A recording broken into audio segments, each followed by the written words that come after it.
Invite a Budget Blinds style consultant to show you how to transform your rooms just by changing your window coverings. Canada's #1 choice for window coverings. Visit budgetblinds.ca today. This is Newcap News with Annika Notveit. Good evening. A 41-year-old man from Saddle Lake First Nation is facing second-degree murder charges. RCMP searched the house and property of Gordon McKilvery late Friday night and found the remains of 31-year-old Credence Cardinal. Cardinal was reported missing from Saddle Lake First Nation early Thursday morning. RCMP say he may have been a victim of foul play. Gordon McKilvery is scheduled to appear in St. Paul Provincial Court Tuesday.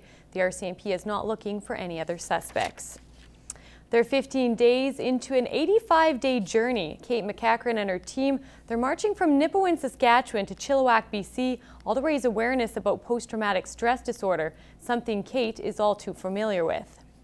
I wanted to show people what an invisible injury looks like, so it would start a conversation. People would start talking, and actually get the word out. Kate was diagnosed with PTSD 5 years ago after spending 8 years in the military as a tank driver. Now, shouldering a rucksack, she's walking the talk as she takes on more than 2,700 kilometers with her son at her side. For the last 2 years, I haven't been able to. She kept me at arm's distance, but this year she allowed me to come. He's still in school and manages to keep up with his studies on the road. After I walk for the day, I sit down and I just do homework with Emily, one of the horseback riders. And Tyler isn't the only other one taking on the journey. Kate's friend and the founder of a project helping prevent suicide using service dogs and equine therapy programs also joined them. This cause very close to her heart. PTSD has been my whole life.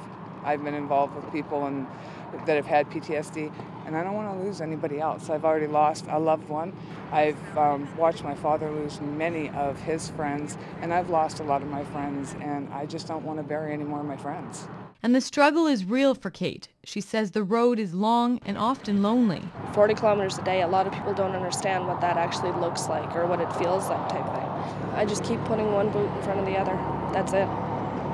That's all I can do. And that's what this is about, is creating awareness so that there's a network of people that are willing to talk, willing to help, willing to share, because sharing is the key. PTSD will change you. It will. But it doesn't need to control you. At the end of the day, anybody who's surviving PTSD, injury in general type thing, the best thing we can do is just to keep moving. You can't quit and you can't stop.